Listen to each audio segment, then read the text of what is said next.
Hey there, Griever Gang. Welcome back to Griever Productions. It's been a little bit since we've looked at some Dan Vasc stuff, so I thought I would do a double feature here today. First of all, thank you for those who have requested this one. This one came through in our new Google Docs, Google Form submissions, which you can find in the description below. And if you guys have any more suggestions, please do put them there. It is so much easier for me to keep everything together and not lose things, which I am known to do. So sincerely, thank you so much for that. So an interesting combination here. The first song we are going to be looking at is Abandoned by Camelot, one of my favourite bands of all time, and truthfully, one of my favourite songs of all time. For those who don't know Camelot, man, honestly, why not? Because in my opinion, when it comes to bands telling stories, there's none better. 100%. I mean, any band that's going to take the time to do a 3-album rock opera,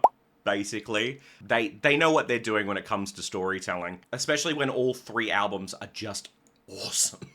It's just so good. But the song itself is absolutely wonderful. Then, after that, we are looking at the cover of Thunderstruck done by Orion's Reign. I have been told in the past that that Dan had a little bit to do with them, for a period of time. I can't remember if it was a short period of time or not. People have told me all of these things, but I sometimes I just can't remember. So I do apologize. And Thunderstruck is an interesting one, done by AC/DC. Depending on where you are in the world, kind of depends on what your opinion is on where they came from, but fact of the matter is, they're an Aussie band. Back when Bon Scott was leading them, they're 100% an Aussie band. They kind of started what we know here as the pub rock phase, which they developed far beyond that, but pub rock is literally what you would expect. It's bands that you would expect to go and see if you went to a pub. Before we begin on this one, please do leave a like on the video. It really does help. If you have not subscribed, I'd highly appreciate it if you did so. But without any further ado, let's have a listen to Dan Vasc performing Abandoned.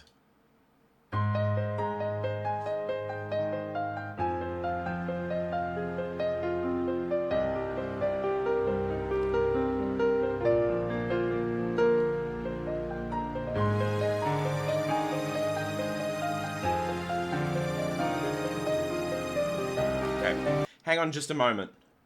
Okay, let me go back here a second.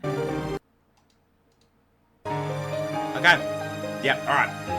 What I was checking there, I had heard a backing track of this before, but I've only seen it in like 1 or 2 places. I just went and had a quick listen to it, and they are different, so I'm going to assume, as Dan tends to do, I believe, that he did his own arrangement for this one. Which is awesome.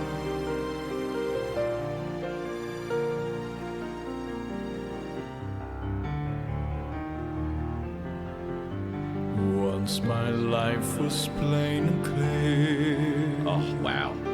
I recall once my ignorance was bliss.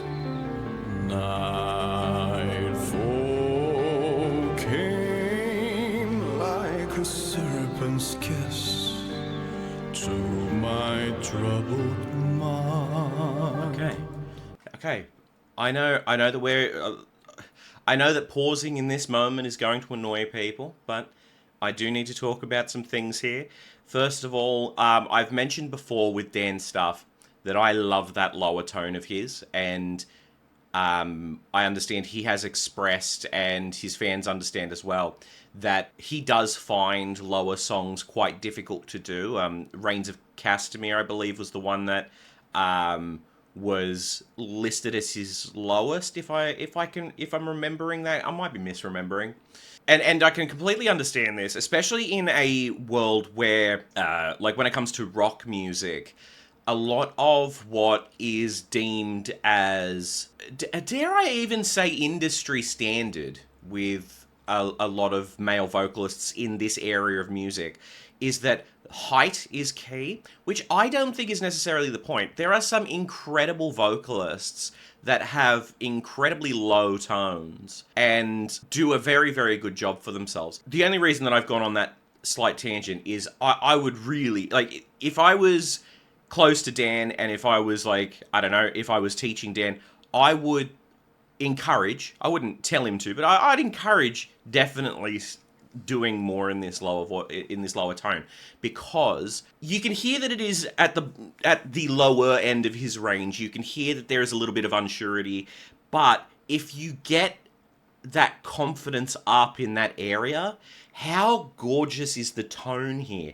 He has half the battle won with that alone. So if he were to really develop that confidence there, he would be killing it in this area. And obviously still have the high stuff as well, because that's also very, very impressive. But the good thing about this song is that once we get to near the end, we do get to get a large range of vocal work. So this is gonna, I'm interested. Why, oh why, my God, have you abandoned me in my sobriety?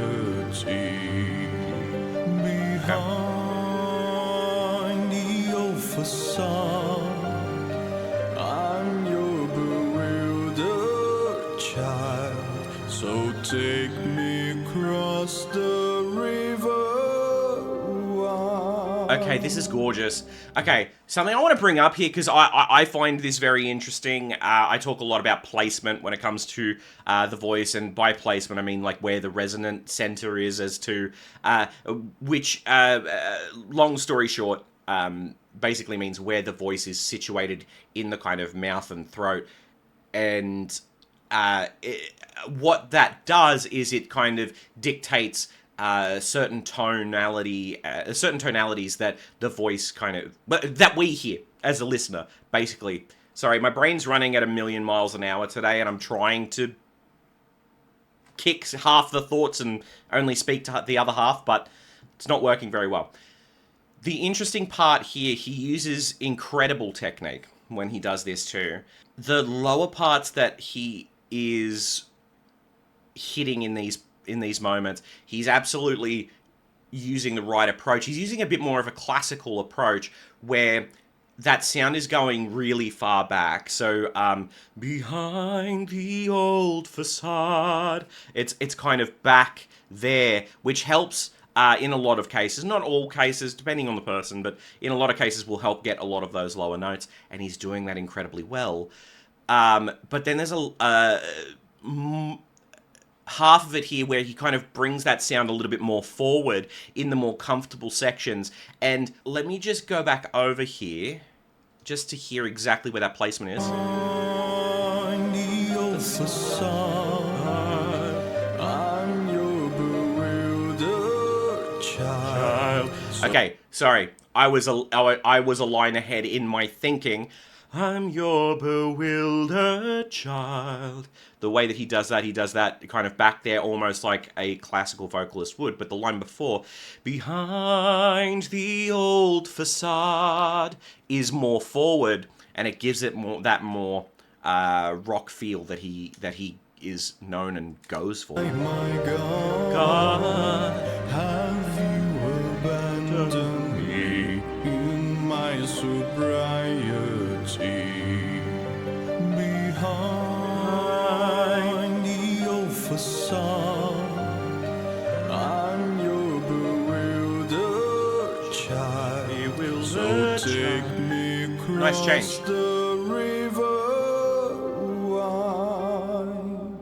And that is a difficult part of this song. It has such an incredible range, which utilizes so many different facets and different aspects of a single voice, that it is hard to kind of differentiate. Well, when in the middle of singing it, it's hard to think about all of the individual little bits and pieces. But you can tell that Dan has absolutely done that here. It's phenomenal. Binding promises were made on my soul, grand illusions led astray. Beautiful. Ice cold wind swept my heart away. Bring me back to you. Why, oh why, my God, have you abandoned me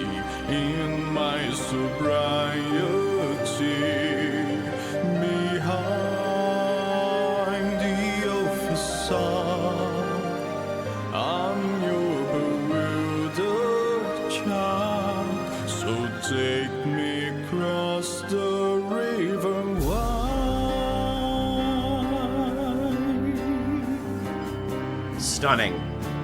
Are you going to do the Simone Simmons part? I remember You are. a song An octave lower, but I'm not going to hold that against him. like in a dream, where September was long and winter unreal.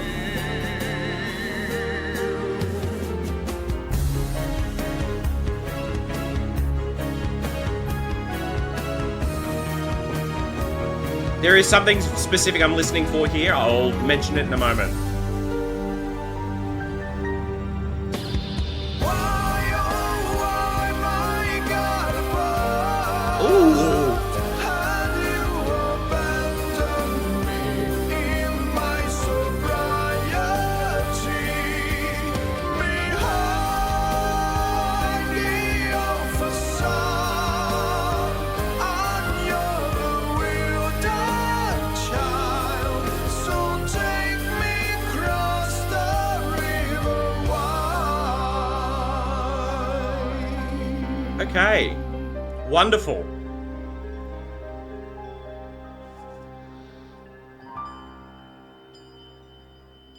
Okay, cool. Gorgeous song. I love it. Without a doubt, one of my most favorite songs of all time, and it's because of that emotion, and it's because it is a bit of a technical masterclass in and of itself. It's not the most difficult song to sing, but the importance of that song, which he nailed really, really nicely, was the intent. And what I mean by that is, actually, I'll even take this a step further back here. Every song is a story in and of itself, and something you don't get a lot of in music these days is a progression to that story. It's just a lot of repetition, and there's really no beginning, middle, and end to a lot of more modern songs. It tends to just be the beginning and the middle, but no resolution. And that's not all songs, just as a general thing. And it is a bit of a gross generalization. Don't get me wrong. I understand that there are some great songs that get released now, but the thing with a song like that is, if you don't think of it in 3 parts, if you don't think of that song as a 3-act song, you're already on the back foot. Because you've got that start, that kind of reminiscent moment of, okay, well, here's my thoughts. And then, even though the chorus is repeated 2 more times, every single time there's a different meaning behind the words. And that is super, super important. Up until that point where that last chorus is the character just going, I'll just censor myself, is the character just going, for fuck's sake, why is this happening? Why, in this moment that I need you the most, have you abandoned me? Did he do the emotion equally as well as he did in, say, Gethsemane? I'd say no, but he did still have that stake, that the stakes rise in that, and he did it very, very well. And that is so important with a song like that. Because, as I was saying, is it the most difficult song in the world? No. But in terms of technique and in terms of emotion, you've got to get that right. Like, the vocal of it is not that difficult, but if you're not going to put enough emotion behind it that people are going to believe it, it's one of those songs that would come across as boring, and just don't do it. Dan does it incredibly well. Alright, so now kicking it up a little bit more in tempo here with Orion's Reign, I suppose let's just get into Thunderstruck. Oh, I should mention too, I'm not the biggest AC/DC fan. And I know, if any of my uncles hear me say this... Actually, no, I think one of them will be like, yeah, no, fair enough. But I think the others will just be like, you're un-Australian, what are you doing? I'm not the biggest AC/DC fan, and I can't articulate or verbalize as to why necessarily. It's just, the music doesn't... It just doesn't grab me. I don't know why. So, I'll be interested to see if this grabs me the way that the original doesn't.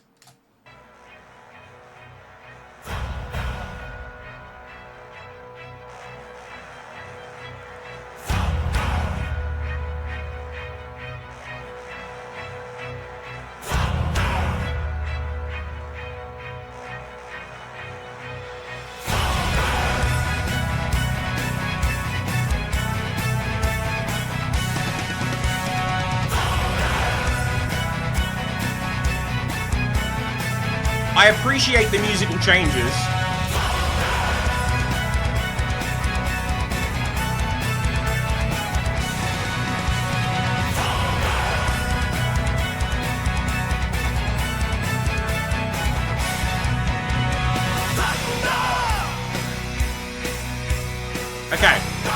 Okay, so interesting point of call with this one, straight off the bat, right? Is I've often said, if you're going to cover a song, especially something like Thunderstruck, that is so well known, and that opening guitar riff is so integral and as to why you recognize the song, there are certain aspects of it that shouldn't be changed. So interestingly enough, they have changed that riff. It is different.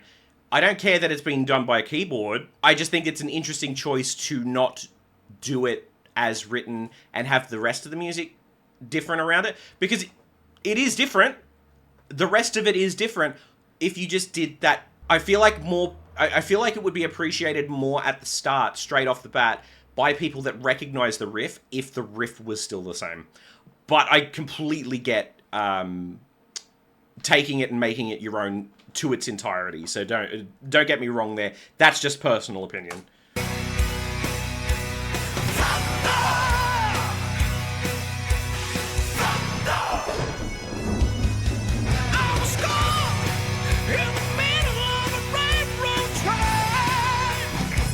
Sings it well.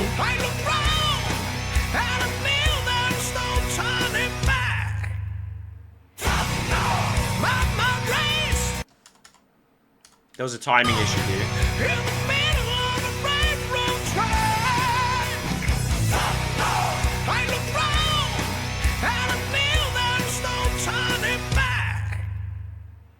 Oh no. Oh, okay.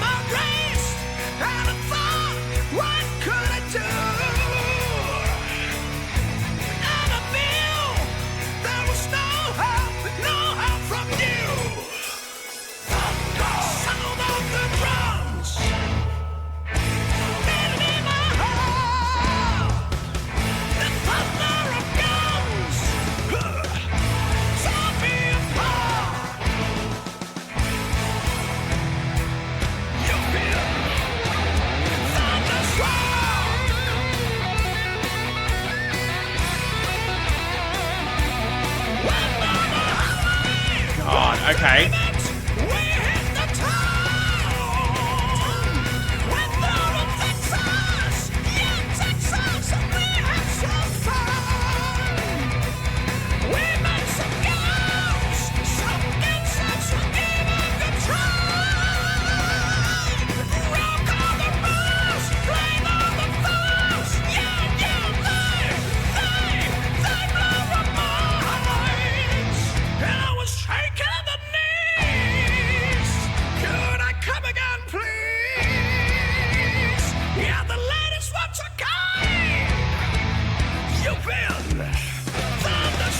Okay, so there's something interesting with the effect that Dan is putting on his voice here. I can't tell.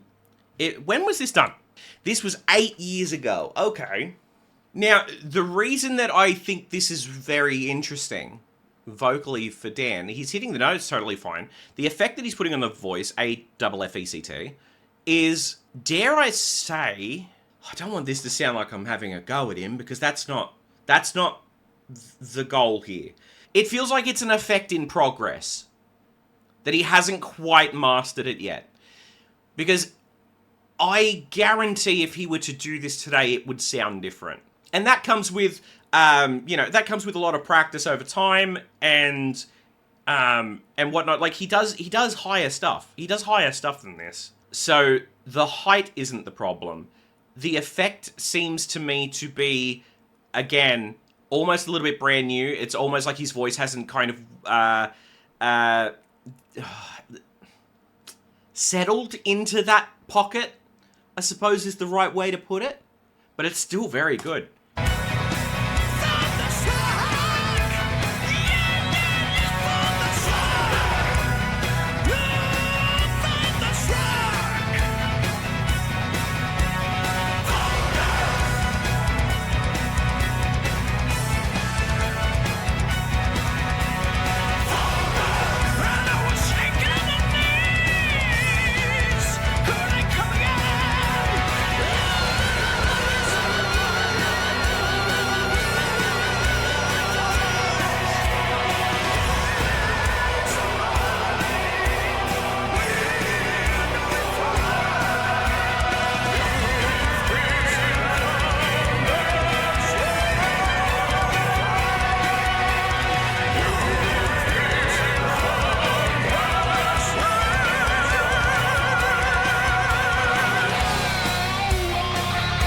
Okay.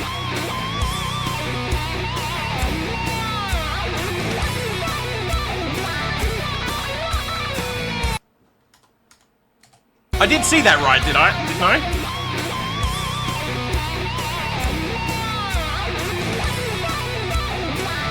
Yeah, okay. He did have the guitar backwards, yes. Well, around the wrong way, not backwards.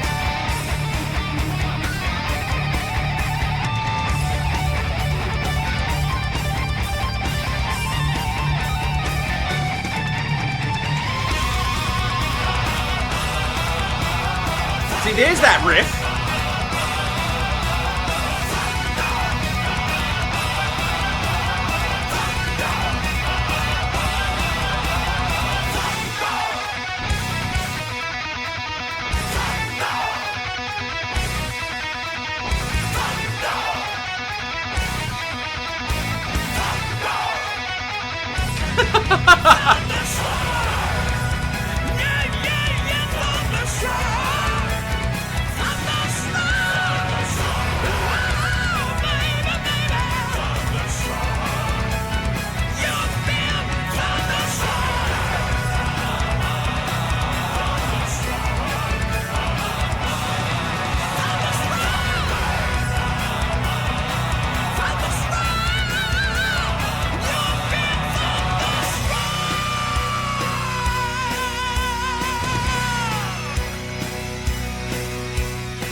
That's pretty cool.